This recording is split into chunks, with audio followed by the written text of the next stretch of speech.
Welcome to இந்திய channel. இன்னைக்கு நம்ம சேனல்ல கலைஞர் மகளிர் உரிமை தொகை திட்டம் சம்பந்தமா ஒரு சில புதிய அறிவிப்பு பார்த்தீங்கன்னா இப்போ தமிழக அரசுலையும் வெளியிட்டிருக்கிறாங்க.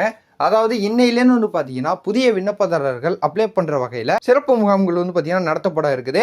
ஸோ அந்த முகாமில் பார்த்தீங்கன்னா ஆல்ரெடி அப்ளை பண்ணி விருப்பப்பட்டவர்களாக இருக்கட்டும், நிராகரிக்கப்பட்டவர்களாக இருக்கட்டும், இந்த வருடம் புதுசாக ரேஷன் கார்டு பற்றி யார் அப்ளை பண்ண போகிறாங்களோ அவங்க அப்ளை பண்ணுறதுக்காக ஸோ அந்த முகாம் பார்த்தீங்கன்னா நடத்தப்பட இருக்குது அப்படின்னு சொல்லிட்டு ஒரு தகவல் பார்த்தீங்கன்னா தெரியப்படுத்தியிருக்கிறாங்க. அது மட்டும் இல்லாமல் பொதுமக்களுக்கு நிறைய பேருக்கு பார்த்தீங்கன்னா இந்த முகாம் பார்த்தீங்கன்னா எங்கெங்கே நடத்த போகிறாங்க, அதாவது 9000 இடங்கள்னு பார்த்தீங்கன்னா பொதுவாக சொல்லிட்டாங்க. ஸோ கரெக்டாக எந்தெந்த இடத்துங்களில் பார்த்தீங்கன்னா நடக்க போகுது தெரில அப்படின்னு சொல்லிட்டு பல பேர் கேட்டுக்கிட்டு இருக்க அடிப்படையில் ஒரு தகவல் பார்த்தீங்கன்னா இப்போ தமிழக அரசுலேருந்து வெளியிட்டிருக்கிறாங்க. அதை பற்றி தான் நம்ம இந்த வீடியோவில் ஒரு டீட்டெயிலாக பார்க்க போகிறோம். அது மட்டும் இல்லாமல் இப்போ ஆல்ரெடி அப்ளை பண்ணி நிராகரிக்கப்பட்டவர்கள் விடுபட்டவர்கள் பார்த்தீங்கன்னா மேல்முறையீடு பண்ணியிருக்கிறாங்க. ஸோ அவங்களாம் பார்த்தீங்கன்னா இந்த முறை அப்ளை பண்ணலாமா வேணாமா அப்படிங்கக்கூடிய ஒரு தகவலை வெளியிட்டிருக்கிறாங்க. அதை பற்றின முழு டீட்டெயிலும் பார்த்தீங்கன்னா நம்ம வீடியோக்குள்ளே போய் பார்த்துடலாம். ஸோ இந்த வீடியோவை ஸ்கிப் பண்ணாமல் ஃபுல்லாக பாருங்கள். அப்போ தான் உங்களுக்கு ஸோ எங்கெங்கே பார்த்தீங்கன்னா முகாம்கள் நடக்க போகுது, இதை பற்றின என்ன தகவல் பார்த்தீங்கன்னா தமிழக அரசுல வெளியிட்டிருக்கிறாங்க அப்படிங்கறத உங்களுக்கு டீட்டெயிலாக புரியும். ஸோ இந்த வீடியோ ஸ்கிப் பண்ணாமல் பாருங்க. நம்ம வீடியோக்குள்ள போய் பார்க்கறதுக்கு முன்னாடி இந்த வீடியோக்கு லைக் பண்ணிட்டு இப்போ தான் நம்ம சேனல் ஃபர்ஸ்ட்டாக பார்க்குறீங்கன்னா சப்ஸ்கிரைப் பண்ணி பக்கத்தில் இருக்க பெல் ஐகானை கிளிக் பண்ணி வச்சுங்க. வாங்க வீடியோக்குள்ள போய் நம்ம டீட்டெயிலாக பார்த்துடலாம். தமிழ்நாடு அரசு கலைஞர் மகளிர் உரிமை தொகை திட்டம் செயல்படுத்தி வருவதை அனைவரும் அறிந்திருப்பீர்கள். இத்திட்டத்தின் மூலம் ஏழை எளிய குடும்பத்தை சேர்ந்த பெண்களுக்கு ரூபாய் 1000 அவர்களது வங்கி கணக்கிலேயே செலுத்தப்பட்டு வருகிறது அப்படின்னு சொல்லிட்டு தெரியப்படுத்தியிருக்கிறாங்க. இதில் தற்போது வரை 1,16 லட்சம் குடும்ப தலைவிகள் பயனாளியாக உள்ளனர். அதே நேரத்தில் தகுதியான பெண்கள் பலர் இந்த திட்டத்தில் சேர முடியாமல் விடுபட்டுள்ளனர். கலைஞர் மகளிர் உரிமை தொகை திட்டத்துக்கான தகுதிகள் இருந்தும் பலரது விண்ணப்பம் நிராகரிக்கப்பட்டுள்ளது. அவர்கள் விண்ணப்பம் என்ன காரணத்துக்காக நிராகரிக்கப்பட்டதோ அதை எதிர்த்து மேல்முறையீடு செய்யவும் தமிழ்நாடு அரசு வாய்ப்பு வழங்கியிருக்கிறது. இந்த சூழலில் மேல்முறையீடு செய்பவர்கள் புதியவர்கள் என எல்லோரும் மீண்டும் ஒரு முறை கலைஞர் மகளிர் உரிமை தொகை திட்டத்தில் விண்ணப்பிக்க தமிழ்நாடு அரசு வாய்ப்பு வழங்கியுள்ளது அப்படின்னு சொல்லிட்டு தெரியப்படுத்தியிருக்கிறாங்க. ஸோ அதாவது இந்த முறை பார்த்தீங்கன்னா ஆல்ரெடி நிராகரிக்கப்பட்டவர்கள் விடுபட்டவர்கள் எல்லாருமே பார்த்தீங்கன்னா மேல்முறையீடு பண்ணியிருப்பாங்க. அவங்களும் பார்த்தீங்கன்னா இந்த புதுசாக அப்ளை பண்ண போது, அதாவது இன்னையிலேருந்து பார்த்தீங்கன்னா இந்த திட்டத்துக்கு அப்ளை பண்ணலாம் அப்படிங்கக்கூடிய தகவல் இப்போ தமிழக அரசு வெளியிட்டிருக்கிறாங்க.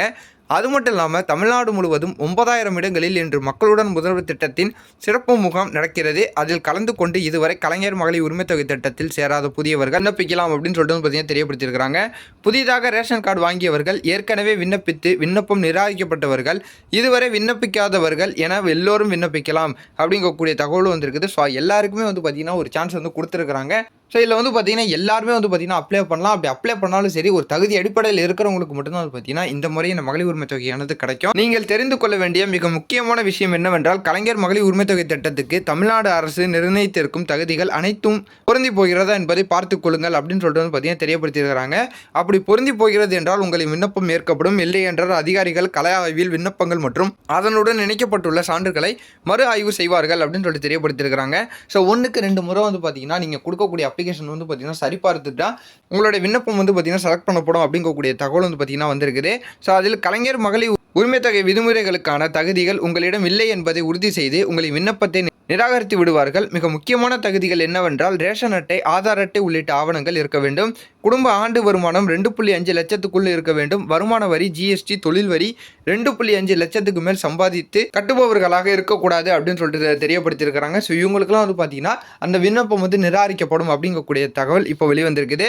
அரசு ஊழியர்கள், ஓய்வூதியதாரர்கள், மக்களால் தேர்ந்தெடுக்கப்பட்ட பிரதிநிதிகளாக இருக்கக்கூடாது. கார் உள்ளிட்ட 4 சக்கர வாகனங்கள் சொந்த உபயோகத்துக்காக வைத்திருக்கக்கூடாது. இவையெல்லாம் அடிப்படை தகுதிகள். இந்த தகுதிகள் இல்லாதோருக்கு கலைஞர் மகளிர் உரிமை தொகை கிடைக்காது அப்படின்னு சொல்லிட்டு தெரியப்படுத்தியிருக்கிறாங்க.